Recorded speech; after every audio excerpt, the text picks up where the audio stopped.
today. C'est bon, Benjamin? Tu es prêt?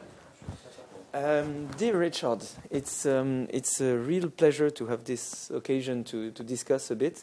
It's extremely meaningful to me because, as you may know, I will step aside from my position as a full-time operational of La Quadrature du Net. I'm sad to hear it. Why is that? No, don't be sad. It's a very good news. Who will do it? Well, all the fine people you see around are very much willing to do it. And it's a good news for me because people who know me were a bit afraid that I would burn out, so they will be reassured. It's a good thing for me because I will be able to work on various projects and pilot La Quadrature du Net from the board and try to give it a strategic input. And it's a good thing for La Quadrature du Net because we've been structuring it over the last year to make it sustainable and turn it from a one-man army non-structure to a proper scalable structure that we hope to make sustainable. Mm-hmm. So see that as a good news. But it is super meaningful to me because you are a very important inspiration for me.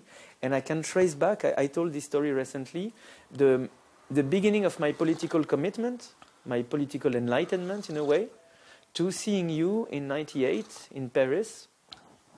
And I understood that day that what I thought was a cool, obscure operating system that with my level of knowledge at the time was some kind of more complicated MS-DOS. Please don't shout. Well, I like to call it MS-DOG. MS-DOG. That this cool technological tool was actually a project for a better society and a political project. And this is this year that I really figured out what was happening and that I needed to do something. And that's the point most people don't get. Yes. You'll find so many people talking about the GNU plus Linux operating system, and they don't even mention GNU. Mm-hmm. They call it Linux. And since they don't want to talk about free software, logiciel libre, they don't want to hint at issues of human rights, they will call it open source because that doesn't allude to freedom.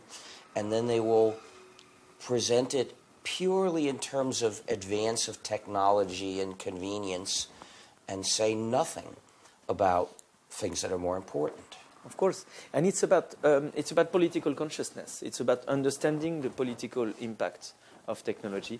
And so you were right about this 30 years ago. When you founded the GNU project, it was already to show the world that computers and software can be used to either control individuals or to give them more freedom.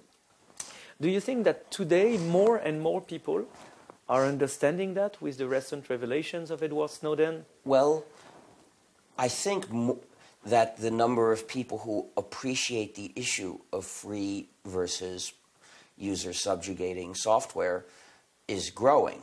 However, that's partly because the number of users of computers is growing. And sad to say, most of them are using systems that are jails or tyrants. Mm-hmm, mm-hmm. A large fraction. Actually, I don't know if it's most of them. Android isn't quite as bad as the others, and Android, I guess, is the majority now. So, okay, it's not quite Android as bad as it could be. But a lot of people are using iThings, mm-hmm, which are tyrants, meaning they don't allow replacing the operating system, and they're jails, meaning they have censorship of application programs. And then there are the Windows phones, which are just as bad. Mm-hmm.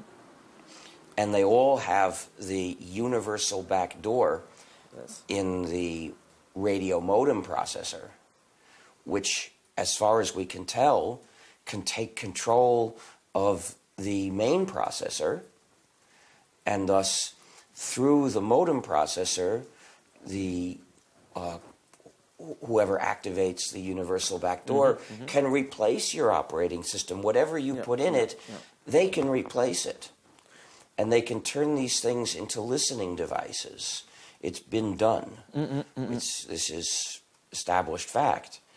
And put it together, and portable phones are an immense system of tracking people the way Stalin would have loved to do. Yeah, I try to stop calling them phones myself, because they're actually computers. They are The computers yeah. with an extra spying chip, this baseband chip, the modem chip you just mentioned. But you're jumping ahead of my Okay. planet, so it's a good thing. So the point is, the size of the problem we have to correct is growing. Meanwhile, aside from what goes on in your own computer, there's the question of the internet and digital systems that don't belong to you. And more those are designed to keep track of people, which is wrong. That's why I don't pay with credit cards, why I don't have a mobile phone. And I don't identify myself when I connect to the internet. I refuse to connect to the internet in a way that has my name in a database. Interesting. I want to come back to many of the technological aspects you mentioned, including maybe Android. But I'm really curious to know your view about the political situation we are in right now. And do you want to put that on? No, I want to show people the button that's on it. If I can yeah, sure. find, here it is. Be careful with the microphone. It says, "Don't be tracked, pay cash."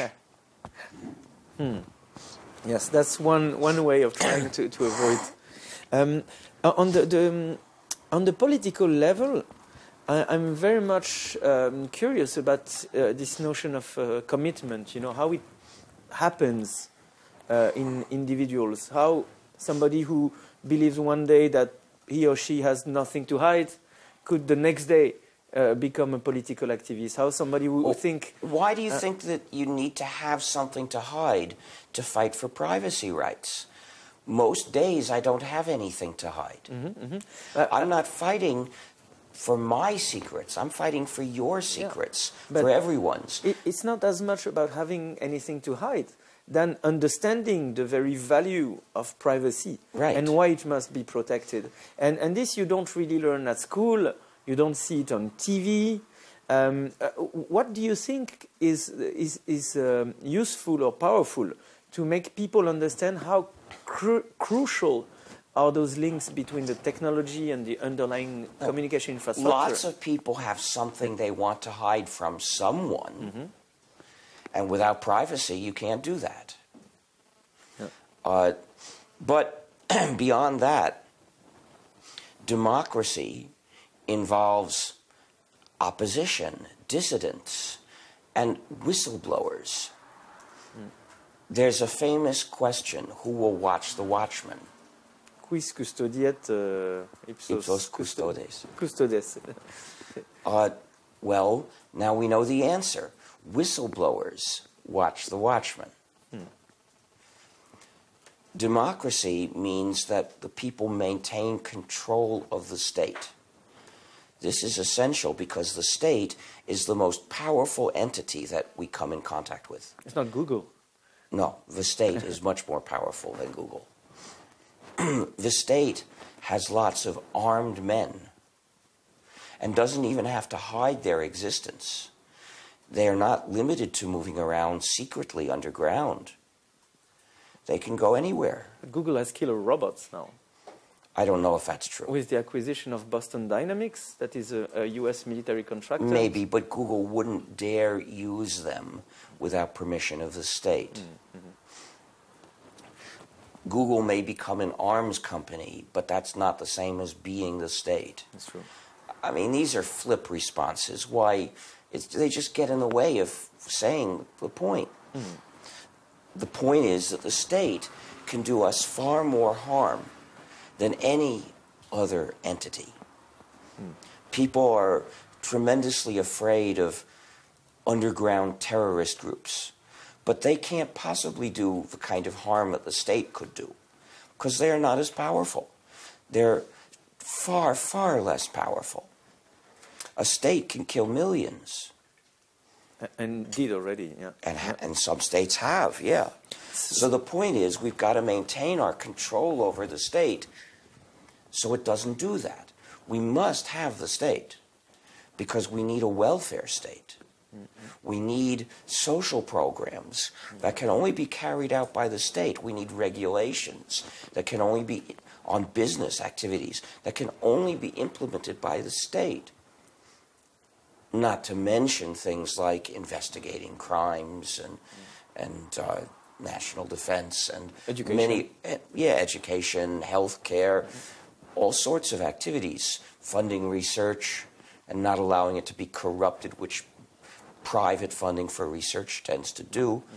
So we've got to have a state, but we've got to make sure that it doesn't become rogue and start attacking the people. For that, we need democratic control. But in order to control the state, we need to know what the state does. However, states tend to do things secretly. How can we maintain any control over them? Through whistleblowers. So democracy requires whistleblowers. But whistleblowers are greatly deterred if they will be caught and punished. And the state tends to call whistleblowers criminals and try to crush them by any means possible. Yes. We see that with Chelsea Manning being jailed for 35 years. Yes. With Snowden being chased. Yes, exactly. With Assange being with John Ecuadorian. Kiriakou as well, who has been jailed for telling Americans that the government was torturing. And Jeremy Hammond, Barrett Brown, also in very difficult situation right now. We have right, but listen to me. The point is that how can we have whistleblowers if whistleblowers are persecuted? Yeah. But the state, in order to persecute them, needs to find them. That's why surveillance of our communications endangers democracy. When the level of general surveillance of everyone's activities reaches the point at which the state can generally find whistleblowers, democracy can't function. Therefore, we must reduce the general level of surveillance to the point where the state can no longer generally find whistleblowers, which means we have to redesign digital systems to the point where they don't collect enough information for the state to use it to find the whistleblowers. The state must not be able to tell who has spoken with a journalist, not even who has spoken with a particular journalist. It has to be impossible to tell, so that the state can't find these people and persecute them. Now, when people start condemning general surveillance, as is happening now in the U.S., it has become a real political issue with bills being considered in Congress. But the usual suggestion, the change that's usually proposed, is to limit the state's access to the databases which are often collected by companies.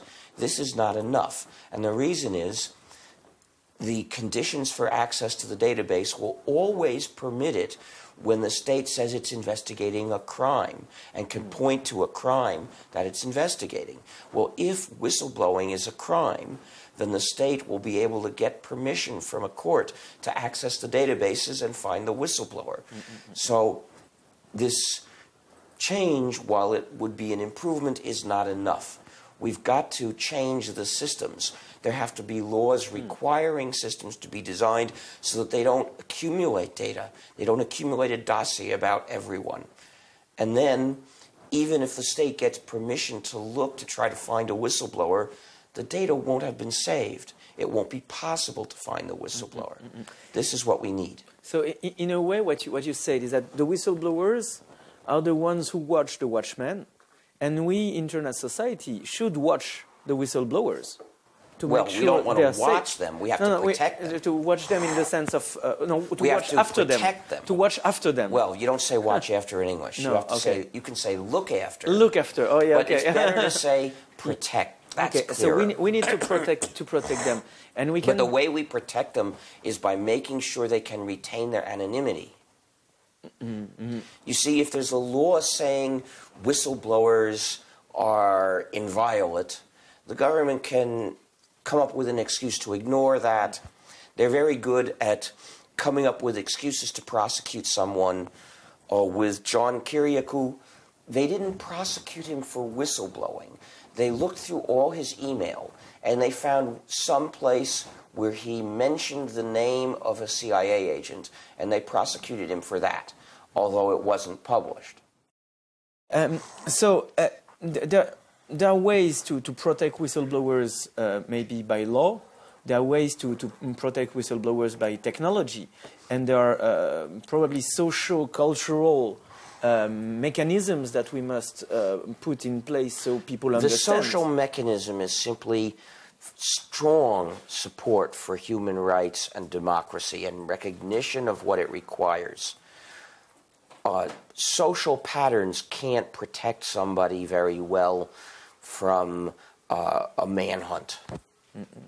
So you can't expect that to do the job. Active technology such as Tor may help, but it's not really enough. What we need is to put an end to the general surveillance that tracks everyone's communications and just about everyone's movements. We are surveilled far more than the inhabitants of the Soviet Union were. Is that a good thing? Should we have more surveillance than the Soviet Union had, or should we have less? That's the fundamental question. We shouldn't look for ways to reconcile ourselves to completely intolerable levels of surveillance. We've got to get rid of it. We have to firmly say to all governments, so much surveillance that you can tell who speaks with whom is an injustice in itself. We will not tolerate it. We're going to stop you from doing it. We don't care what justification you offer, because whatever problem it's supposed to solve is less dangerous than the problem it is. It's well put. You announced, so this year was 2013 was the year of the 30th anniversary of the GNU project. And you announced that the 30th anniversary, that now among the objectives of the Free Software Foundation will be, if I understand correctly, to fight surveillance and to protect with technology to the extent it can be done that way. So can you tell us a bit more about what it means for the Free Software Foundation? It means developing peer-to-peer communication software that uses encryption so that there is no server which is a centralized point of surveillance.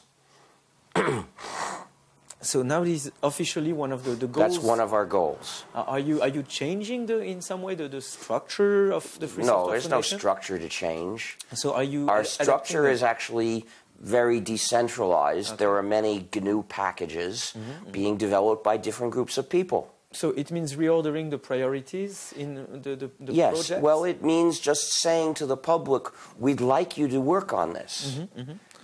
That's all we... Directly, that's all we can do anyway. The work we do in software development is whatever volunteers decide to do for us. So what we can directly do is just invite and encourage. And so what thus, I hope that people watching this will get involved with GNU software development, things like GNU-net, GNU SecuShare, GNU Social. So that was exactly my next question. What do you think, well, that's an answer for the GNU project. What do you think are the most promising technologies that are being developed I'm the wrong now? person to ask. I'm sorry. Okay. I'm not an expert on encryption. Okay. But as I said, it's a mistake to think we can protect ourselves from massive surveillance by active technological self-defense.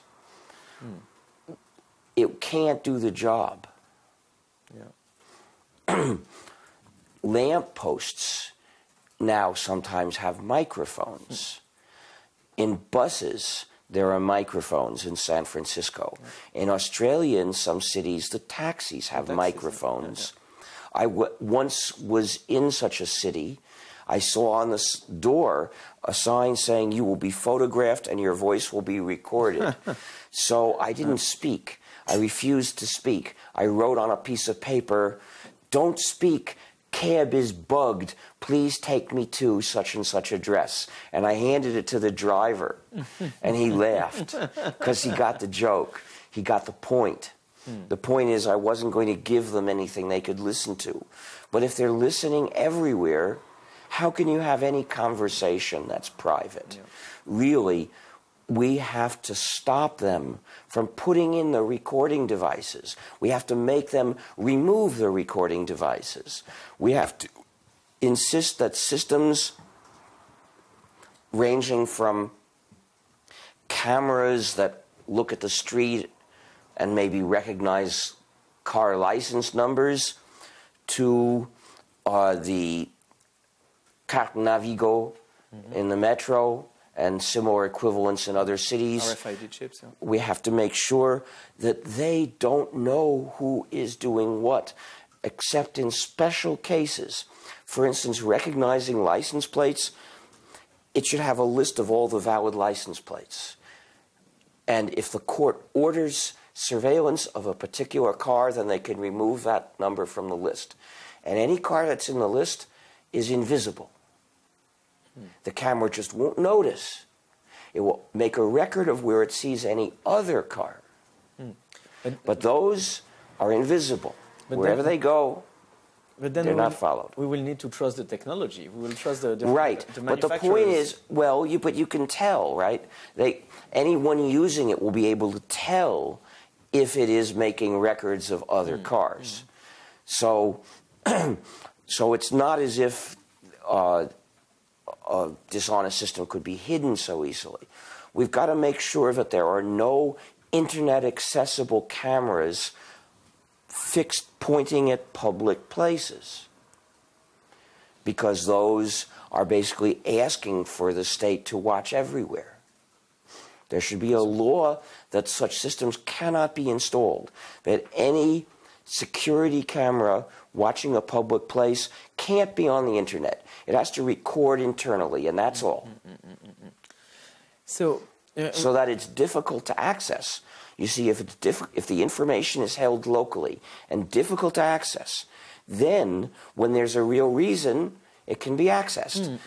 But it can't be accessed all the time because it would cost too much. So that's a protection for our privacy against general surveillance, but not against court-ordered specific surveillance. Exactly. That's a difference that is, I think, extremely important to make.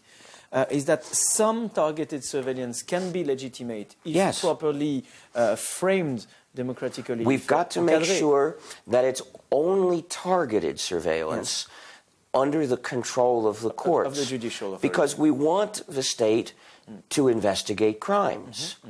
But we don't want to allow the state to have so much information that it can always catch the culprit of every crime, because then it will also catch all dissidents and all whistleblowers, and we don't have democracy anymore. You mentioned this this hardware and software system that would look at the license plates, for instance. And they do. They exist. Yeah. But those that would be targeted surveillance devices instead of mass surveillance devices. And it raises the question, we are now understanding, everybody start to understand what you were saying for so many years, is that the part of the solution to mass surveillance on a technological level is to get away from those hyper-centralized services, from the closed-down systems. I don't call them closed down. Let's not use the words open or closed when we're talking about free software, so the jailed systems, or the illusion of security that relies on delegating trust. All non-free software has zero security against its developer. For instance, Windows has zero security against Microsoft. Therefore, the NSA. And, because Microsoft, according to Bloomberg News, shows the NSA the security flaws in Windows before it fixes them. So Windows has zero security against the U.S. government, but Windows also has a universal backdoor This means that Microsoft can cause Windows, a Windows system, to load changes in software by remote control, and thus it can do absolutely anything. Same with Apple. Machine. Same with Apple. I don't know if that's true. Do you know? Is there proof? Yes. The iTunes updater, through which everything is being updated on the system, has this silent upgrade function that you cannot disable. Oh, can you show me an article to prove this? Because I never heard this before. It has been documented years ago as the iTunes updater bug. Please show me. I've never heard this before. And it's so interesting that Finfisher, that company from the Gamma Group that sells to police services and other entities across the world, software to monitor what's on your screen, what's on your keyboard, what's in your webcam.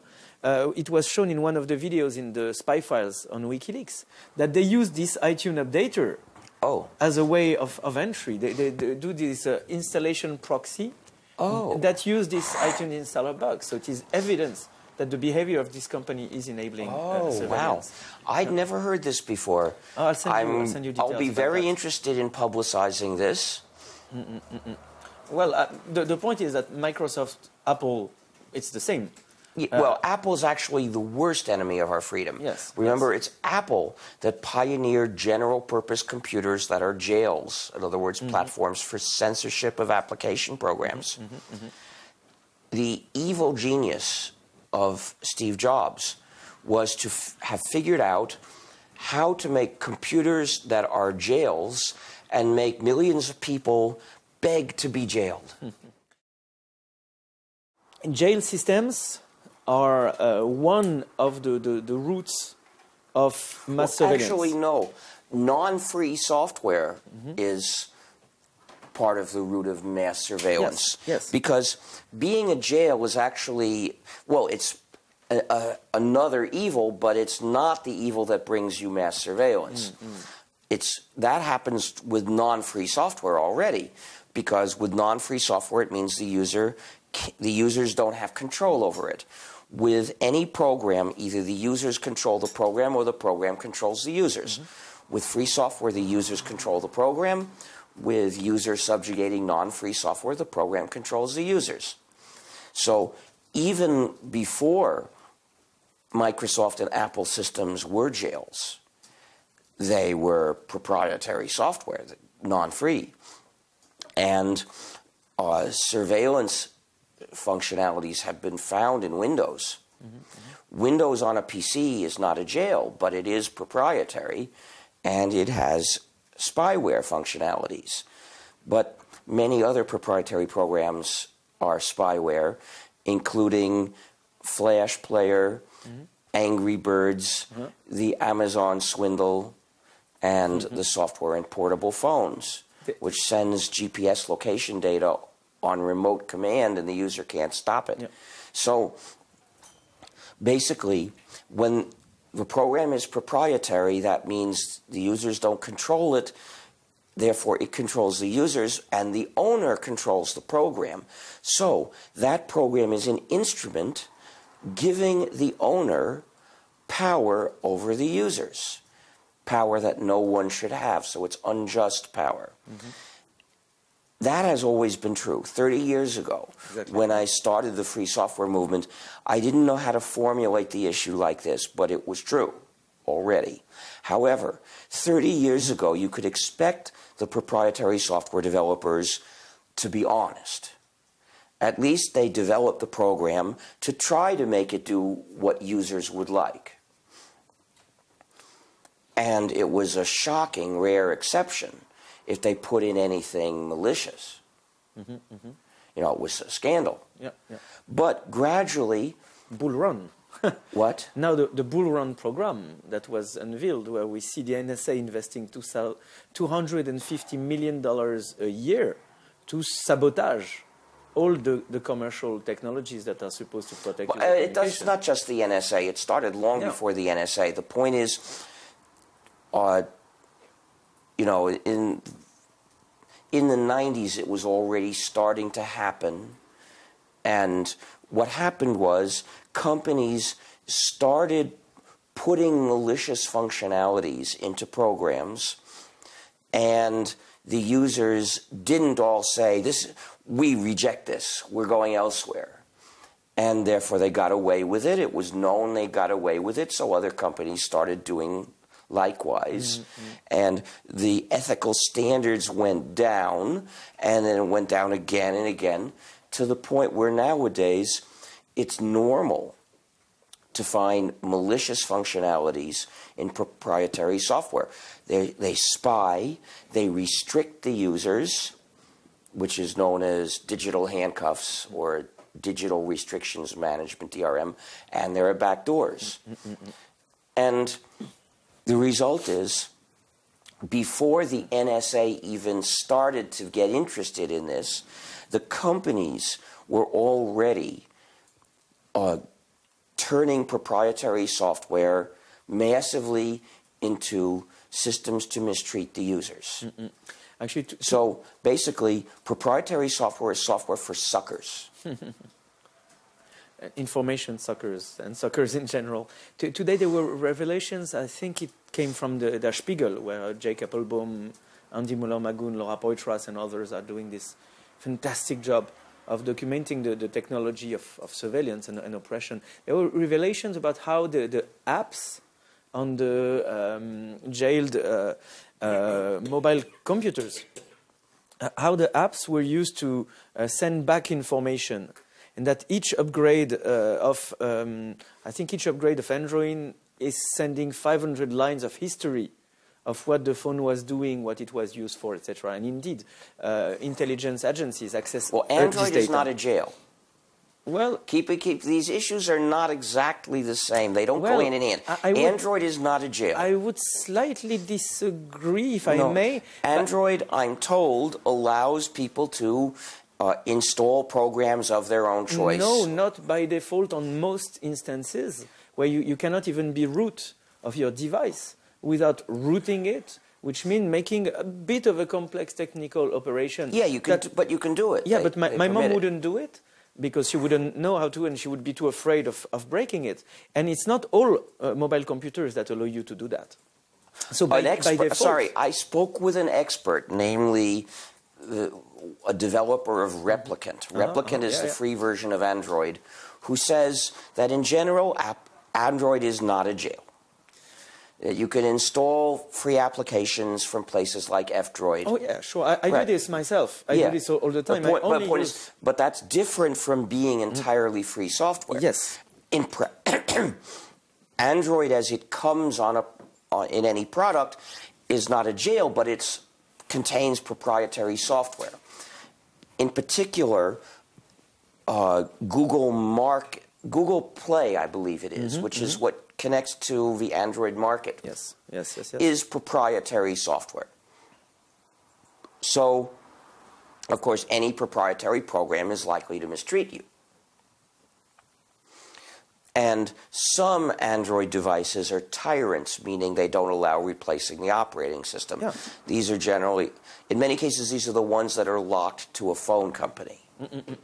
My point was there is a difference. Indeed, you can do that with many Android terminals. This is what I do. You'd be proud. I use 100% free software. Well, do you use Replicant then? No, because then you haven't gone totally to free software. I didn't finish my sentence. Is that I use 100% free software in the space in which I have quite an easy control and access, which is mostly user-land. But you need to move to Replicant. I know, and I will soon, because I'm aware that a very important part of the problem is those parts of the hardware we cannot really control, for which there is no free software driver. And what I've seen when you describe this rise of proprietary software going against the user, in the same period of time, we went from, when I was younger, I had a computer that was a friendly machine. That was a machine I could open and understand what it was doing, that came with a documentation that allowed us to hack, understand it, and push its limits further. What year was that? With the 8-bit machines, the Amstrad CPC. What year was this? 85, 87, yeah, I guess 89. Back then they were. And since then there was a slow drift. When I saw you in 98 and understood the political link between technology and freedom, I was born and I was raised with my technological education in this era of the friendly machines. And we slowly drifted to this era of the enemy machines. Those machines we have in our pockets work against us. Well, not in mine. Not in yours. Not in mine. That people have in their pockets. You shouldn't say we, right? You're right. Because every time you say that we do this thing, you're endorsing the practice. And that basically says to people, of course no one would expect you to refuse. Well, I refuse. Yeah, you're right. And you should refuse. Everyone should refuse. Of course. So those devices that people carry in their pockets, some people carry in their pockets, increasingly now do not allow them to even remove the battery. Right, to that's be sure to make sure they're always off. listening. Yes, exactly. And some of the hardware we still cannot control with free software. And to me, this is becoming an increasing concern. Is there such a thing as free hardware? Is this an area on which we should want to work? apply the concept, the same concept of free that applies to software to hardware, let's see what it will mean. Free software concretely means that the program comes with 4 essential freedoms. Freedom 0 is the freedom to run the program as you wish. Freedom 1 is the freedom to study the source code and change it so it does your computing as you wish. Freedom 2 is the freedom to make and distribute exact copies. Freedom 3 is the freedom to make and distribute copies of your modified versions. So with Freedom 0 and 1, users separately have control over the program. With Freedoms 2 and 3 as well, groups of users are free to cooperate in exercising control over the program. Well, let's apply this concept to hardware. You find pretty soon that it doesn't make any sense because there are no copiers for chips or circuit boards. But what you can have is a free hardware design. The question is it any use? Can you turn that hardware design into a computer? Is it reasonably feasible? Well, for a chip, no. For a chip, with today's technology, we are dependent on factories to make our chips. With circuit boards, you can do it, but it's a lot of work to make each one, to the point where it's almost prohibitive, but not quite. But this may change. So, free hardware designs don't give us as much control as free software does. But free hardware designs are good because we may be able to verify the hardware that's made by a factory against the design and thus see that it doesn't have any malicious additions. And then, since people can check the design, they can see that the hardware is not malicious, not corrupted by the NSA or any other country's secret agencies. After all, you know, in France, the government can now legally listen to anything. There are no restrictions. With the loi de programmation militaire, yes. So France is now is now a total surveillance state. And French will have to organize to demand correction of this. But anyway, so free hardware with today's technology is important, but doesn't directly give us the same control over hardware that free software gives us over software that we use. But the technology may advance. So, for instance, today there is almost no Wi-Fi chip that we can use There's with free software. Atheros. Yes, but it's not very common. And I was wondering... so get it anyway. Of course. Maybe you need to get an external Wi-Fi device. Yes, I've done that. The point is, if some of the hardware in your machine can't function in the free world, that's not a reason to install a non-free program. It's a reason to do without that particular piece of hardware and find some other solution. I agree. Can you tell us about your Lemote computer? It's quite uncommon. Lemote? Well, you should think of remote with a Chinese accent. Lemote, okay. it uses a free BIOS and free drivers and a totally free GNU plus Linux operating system. That's why I chose it, but it's not made anymore. Oh. My next question was, how can I get one? Well, you can't, but you can order a reconditioned X60 ThinkPad that works with free BIOS and free system from Glug Glug. Glug Glug, in the UK. Yeah. But GCHQ has jurisdiction over Glug Glug in the UK. So? No, I'm mostly joking here. Yeah, I heard of, what's the name again of this? Core Boot is the free software BIOS. Yes. Right? I've heard that you could install it on an X60. And this is, I think, what I will do for my own communications in the future. But thinking about it, the X60 is now a platform that is about 10 years old. Well, it's better than nothing. Oh, sure. This is the first computer product that we have been able to endorse ever. The first computer product you could buy with all free software. And so this was normally sold with non-free software in it. Yeah, you could buy it and you could replace the system. That's what we did. But we couldn't endorse it. So this is progress. Of course. You know, if it's not as much as you'd like, please keep in mind that it's much better than the situation in the past. Of course it is. But yeah, we would like a modern computer to be built that runs with all free software. So there is a design developed by Bunny Huang, which almost runs without non-free software. The problem is it has a video processor that can only be run with a non-free program. And you cannot deactivate Well, you can deactivate it. You can not install the firmware for that video processor, but we can't endorse it unless all the hardware works with free software, because otherwise it will basically be an attraction for people to install the non-free program that isn't there. And we don't want to fool ourselves. We don't want to endorse a product that is obviously incomplete and is going to attract most people to install a non-free program.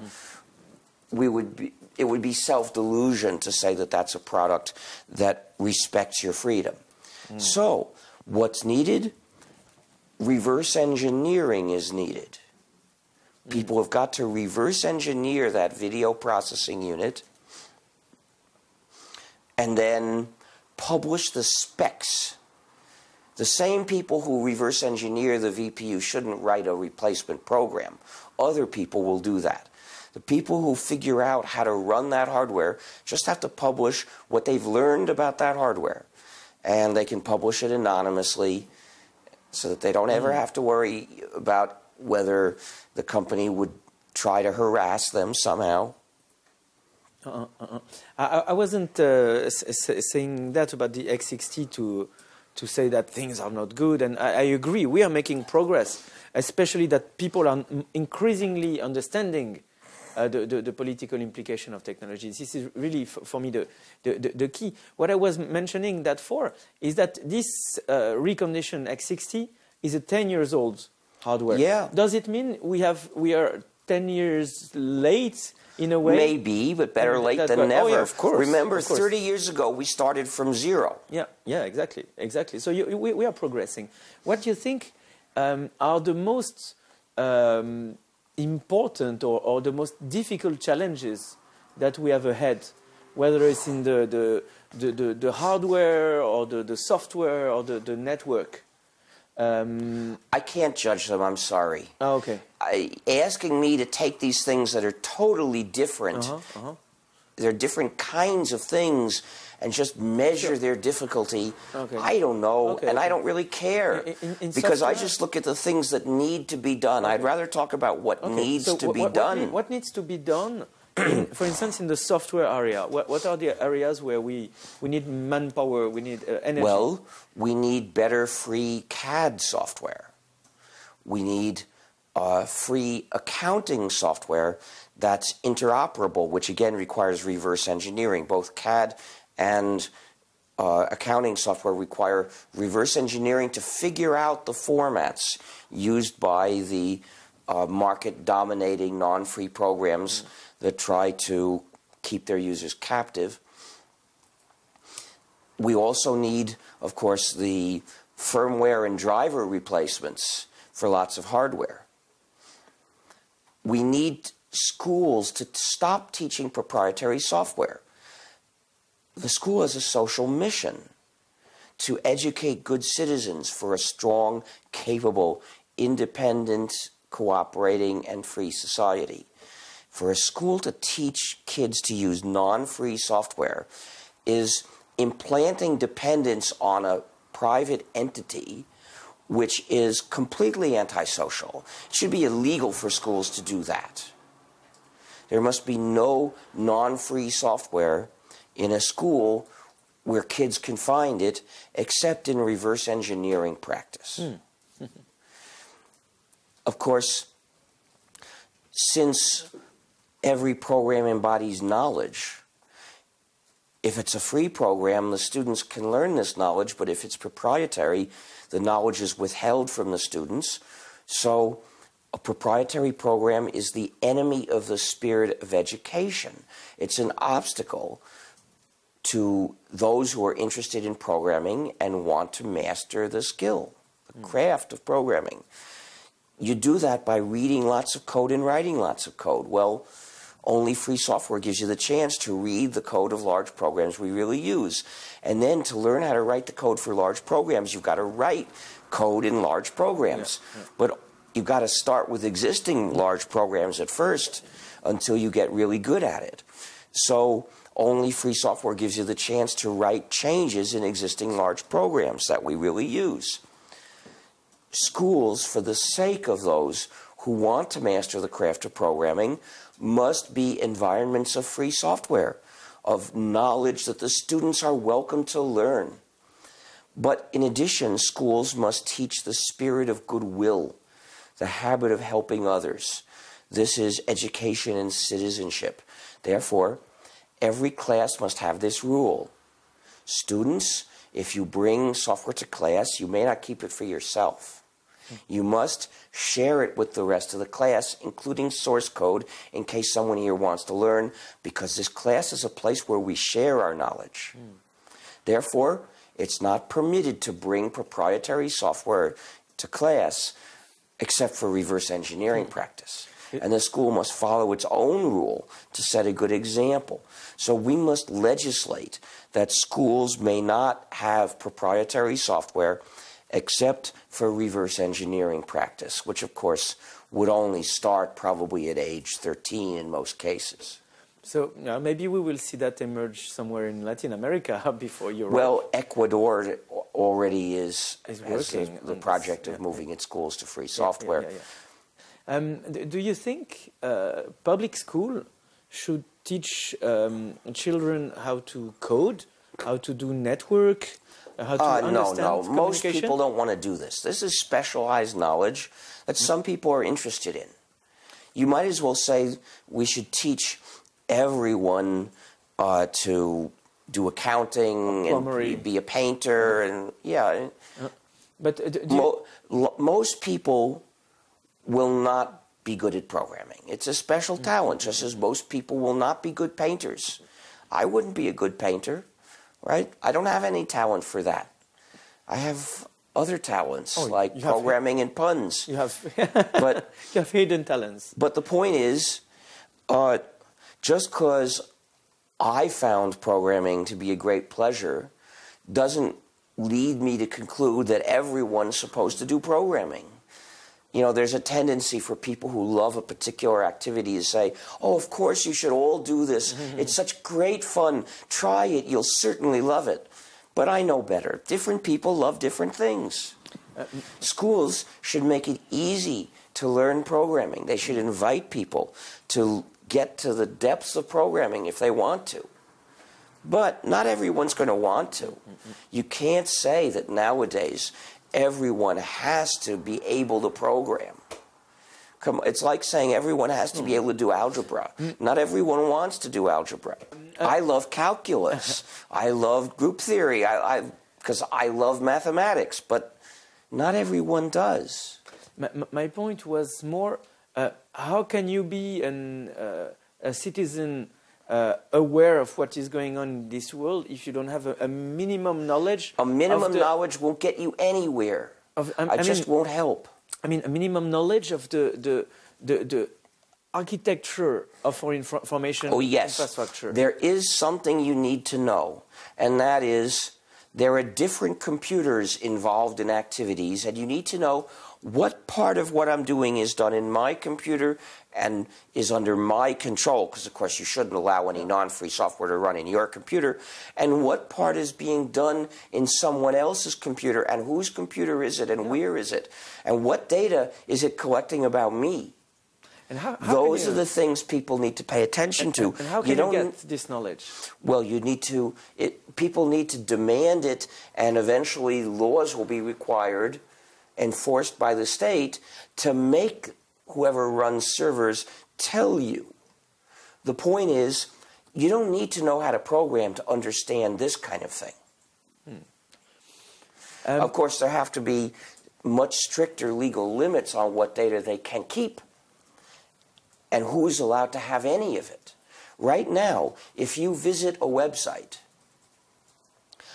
several companies are likely to get personal data about you just because you looked at the home page of that site without typing anything at it, without clicking anything on it.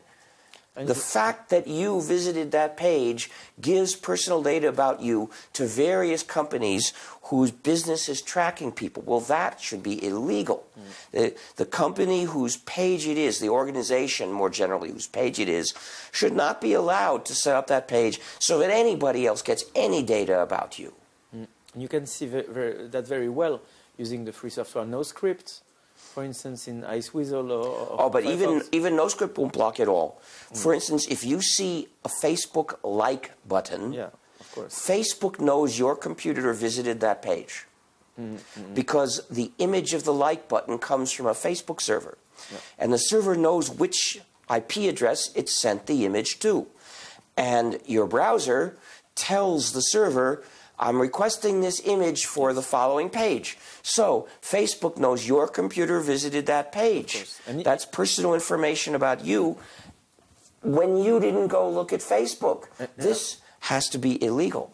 And if you happen to have a Facebook account, then Facebook knows it's you with your identity. Right. So this raises a question. And I just saw today, I haven't seen the article yet, but I saw just the abstract of it, that logging into any site through Facebook means Facebook gives the site a lot of personal data as well. Of course. I mean, this is, of course, Facebook could be called Zuckerberg because Facebook is a monstrous surveillance engine. Look at stallman.org/facebook.html for why you shouldn't buy from, you shouldn't do business with Facebook, shouldn't be used of Facebook.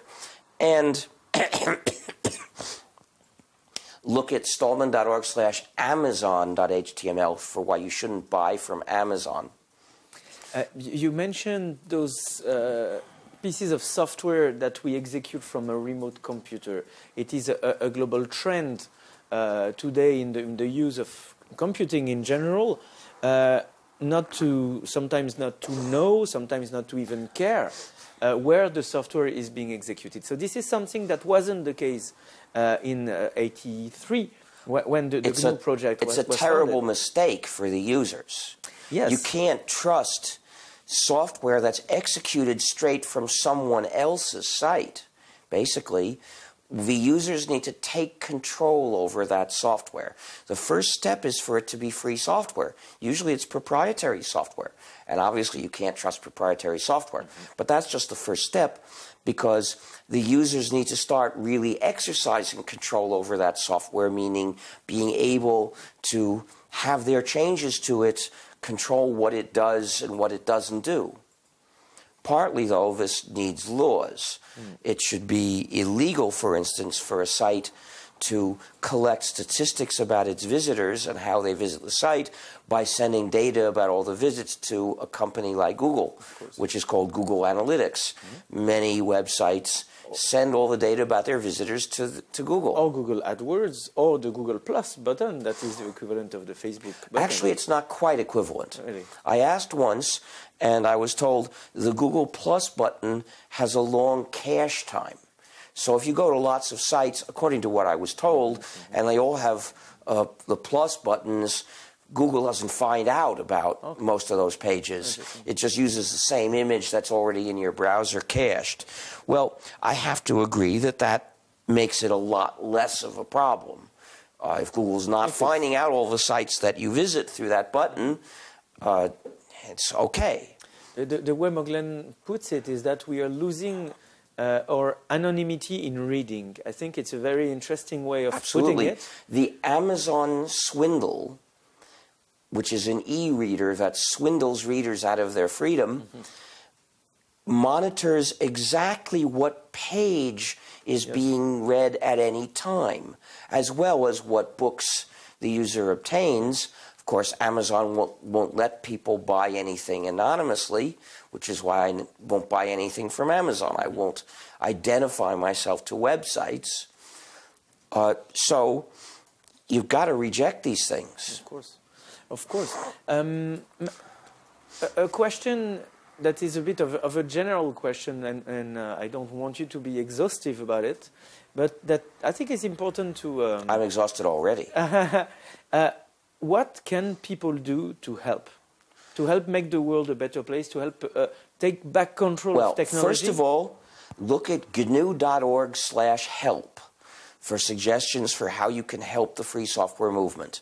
Now, one way is by programming, but there are many other ways. You don't have to be a programmer to help advance our movement. There are free software activists who are not programmers.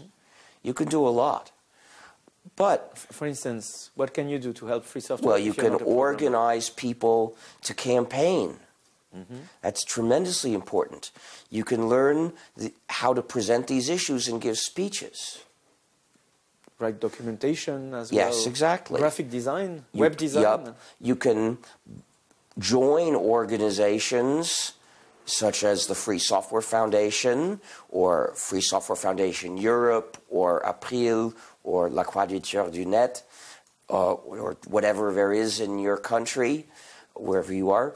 You can, however, more generally, because free software protects you from having your own technology perverted to spy on you or restrict you or attack you, but it doesn't protect you from other systems that aren't yours. So you need to organize politically to demand an end to general surveillance. And away with the excuses. We don't trust the authorities with power like the Soviet Union had. And how do you think, what would you recommend to somebody who would like to start doing it right now and wouldn't know how to do it, to get committed to politically change things? And find an existing organization and support it is the easiest way. There are organizations that champion limiting surveillance. Unfortunately, most of them don't act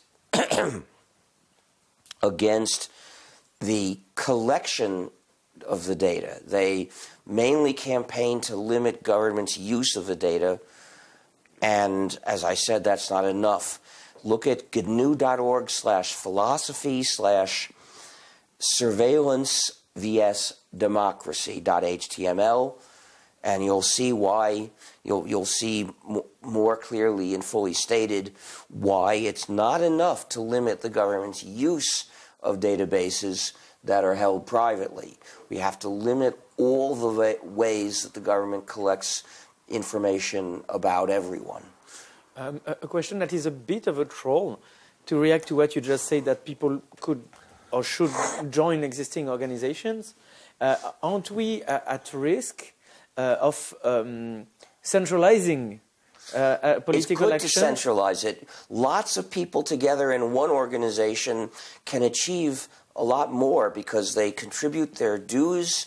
The organization can hire organizers, hire lawyers, and thus achieve more. Aren't there also maybe new ways of doing decentralized political action? I don't know.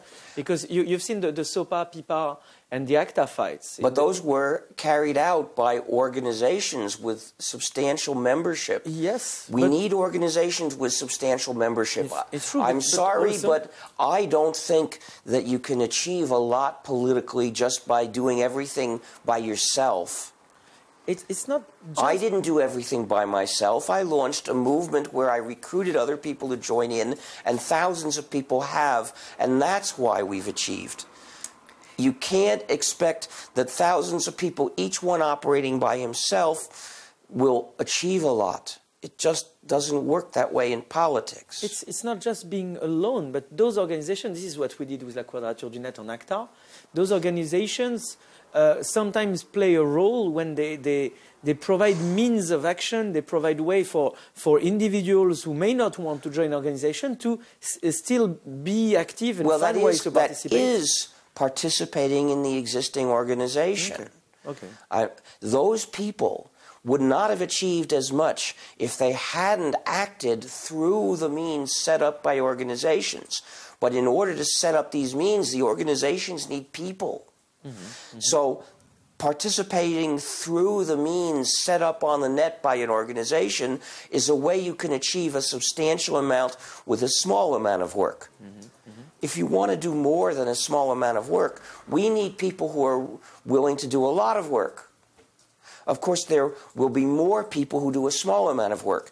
Yes, I agree it's useful to set up ways people can contribute, each one giving a small amount of work. But to do that, you need people who are going to do a lot of work. If you really care, you've got to do a lot of work. That's what we've been doing for some years now. Right, but we need more. Yeah. Don't imagine that we're going to win by having only a lot of people who do a little bit of work. Freedom sometimes requires a sacrifice, and sometimes requires working hard for a long time. If you say, I want freedom as long as it's easy, you can't expect to keep your freedom, let alone regain it. It's a myth that people believe nowadays. I want freedom, but my concentration is on making money. I can give a little bit to freedom. No. You're going to have to look for a way to live with somewhat less money so you've got time to dedicate to something that matters. That's very good advice. We have a question from the audience. Who would you consider to be an inspiring person for you? Well, various people who have stood for causes have inspired me more or less. I couldn't give a long list of names. Maybe a short one. Most people have not heard of Dr. Ambedkar, who was the leader of India's untouchables, who campaigned for their rights and won a certain amount, but didn't ultimately win enough. But he did everything he could. So that's all for the list? Well, I don't want to give a long list. Okay. You've heard of a lot of people who've campaigned for freedom, who've influenced me to some extent. Once I was walking around in Paris with a friend, and I saw a cinema, and it said, Celui qui a dit non. And I said, is that a film about me? No, it was about General de Gaulle. Well, we both said no. Yes.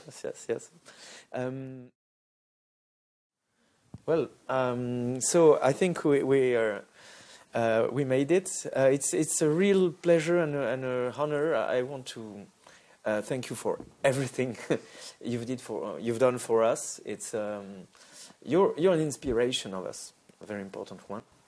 And yeah, very happy we could do that. Thank you, Richard.